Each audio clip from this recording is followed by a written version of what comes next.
महाराज, एक अगर आदत आप छोड़ दो, सिर्फ एक आदत, किसी के भी घर में काम पड़े, चाहे समाज का काम हो, चाहे पारिवारिक काम हो, चाहे मौत का काम हो, चाहे ब्याह शादी का काम हो, चाहे कोई मंदिर का काम हो, पर एक शब्द का प्रयोग कभी मत करो। कौन सा? ये शब्द कभी मत बोलो कि वो आएंगे तो हम नहीं आएंगे, वे आवेला तो मैं नहीं आवाला। अगर ये आदत आप छोड़ दो तो महाराज आपसे बड़ा भगवान का भक्त कोई नहीं है। पर यहां तो बड़े बड़े डीलर बैठे होंगे टांग फंसाने वाले।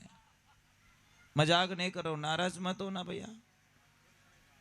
ऐसी टांग फसावे, एडी टांग फसावे जो कि ब्रह्मा जी बारे नहीं निकले। अब आप विने मिनक की कर कह सको? समझ में आवे रही है कि नहीं आवे रही है?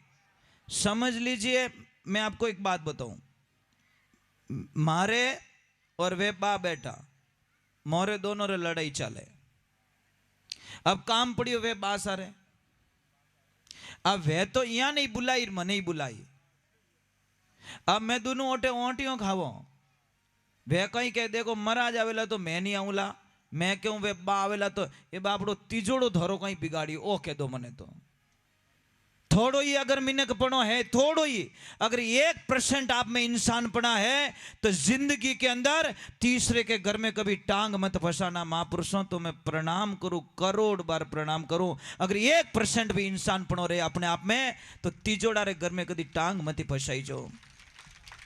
नहीं तो भगवान रे अगरबत्ती कोई ना अगरबत्तो करोला ना तो ये भगवान चक्कर में आवन वाला नहीं है। जिंदगी भर बिगाड़ा करिया के राम जी मारे राजी को नहीं, राजी को थारे बम बोली थारे घर में देख जतू तू है ही एडो ही। महाराज, महाराज मैं आपसे प्रार्थना करता हूं कि मिनक रा कपड़ा पहरियो मिनक बनना नहीं है।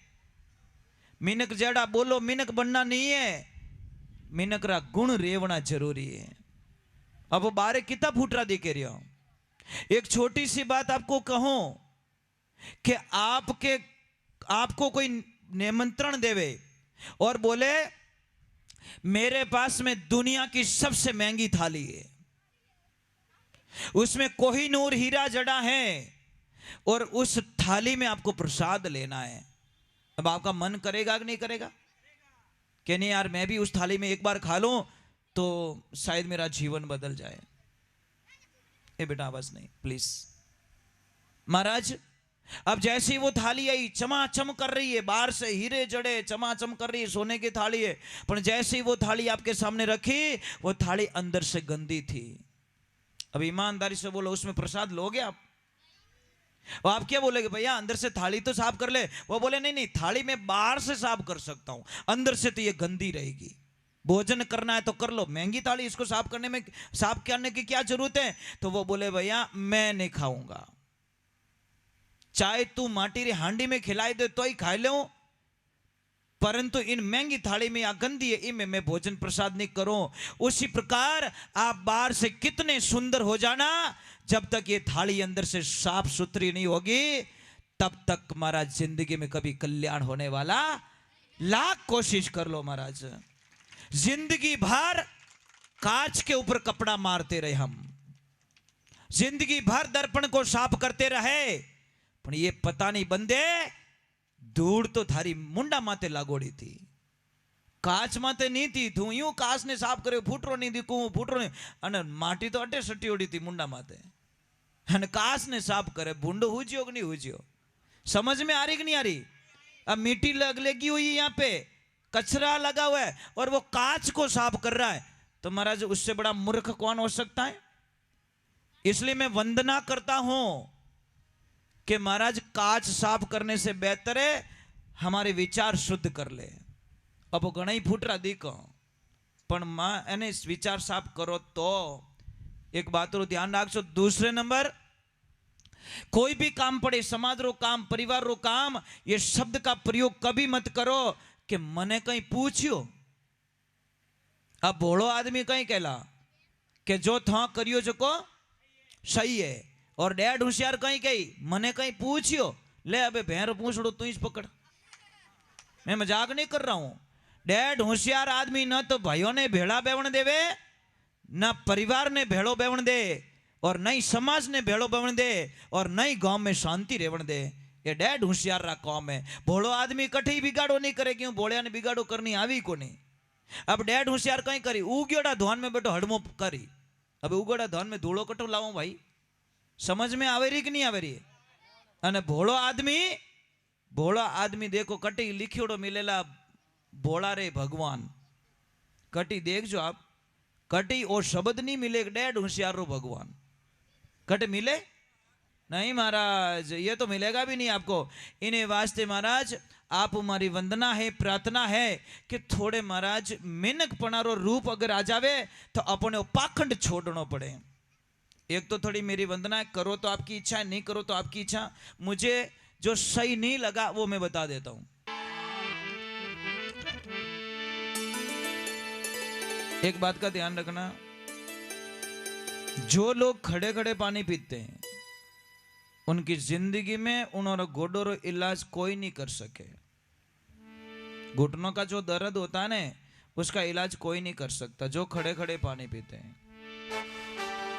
खड़े खड़े पानी पीने पर बहुत सारी बीमारियां पैदा होती है, और बैठ के पानी पीने से एक पॉजिटिव एक नेगेटिव। बैठ के पानी पियो बीमारी खत्म, खड़े खड़े पानी पियो बीमारी चालू। और शाम के टाइम में सुबह में जितना दही खाना खा सकते हो, शाम को जिंदगी में दही मत खाना, जहर बनता है शरीर के अंदर उसका, हजारों बीमारियों को जन्म देता है दही। सुबह में दही बीमारियों को, हजारों बीमारियों को खत्म कर लेता है, और शाम का दही वही है, एक पॉजिटिव एक नेगेटिव, एक सीधा काम कर रहा है एक उल्टा काम कर रहा है। सुबह का दही अमृत का काम करता है, शाम का दही जहर का काम करता है। फिर भी आपकी इच्छा भाई। कई लोग तो महाराज शाम को दही खाते पेट भर के, और प्रसाद ले लेते हो, उसके बाद में थोड़ा सा गुड़ खाना जरूरी है। और जैसे गुड़ खाओगे कितनी समस्या खत्म हो जाएगी आपकी। सीधे बैठो, टेढ़े नहीं बैठना चाहिए। देखो मैं अभी इस स्थिति में बैठा हूं ना, जब तक आरती नहीं होगी इसी स्थिति में बैठा रहूंगा। मैं ऐसे होने वाला नहीं हूं। मैं जो इस स्थिति में बैठ गया हूं वो बैठ चुका हूं। अभी जब तक आरती नहीं होगी मैं मेरी कमर को ऐसे नहीं करूंगा। ये आज से नहीं 35 सालों का रिकॉर्ड है। बैठ गया तो बैठ गया, पचे यूं क्यों को वो लफड़ो नहीं है महाराज। बैठ गया तो बैठ गया। सीधे बैठो कमर में से। जब कमर में से सीधे बैठते तो मेमोरी तेज होती है, जो आपकी याद शक्ति कम क्यों पड़ती है। ये बच्चे ने पढ़ते हैं टेढ़े होके पढ़ते हैं, भौंका रेन पचे कोई तो कॉपी में माँ तो गाल दे पचे क्या मन याद ही नहीं रही। याद रहे कटू है जो मेमोरी थारी खाली रहेगी। बेटे सीधे बैठ के पढ़ो और प्रयोग करो, आपको इतनी याद शक्ति हो जाएगी, इतना याद रह जाएगा कि आप स्कूल में अच्छे नंबर ला सकते हो। पर सीधे बैठ के पढ़ोगे, पक्की बात। ऐसे बुक्स रखो, यूं बुक के अंदर ऐसा नहीं पढ़ना चाहिए, थोड़ा दूर रखिए। समझ में आई ना।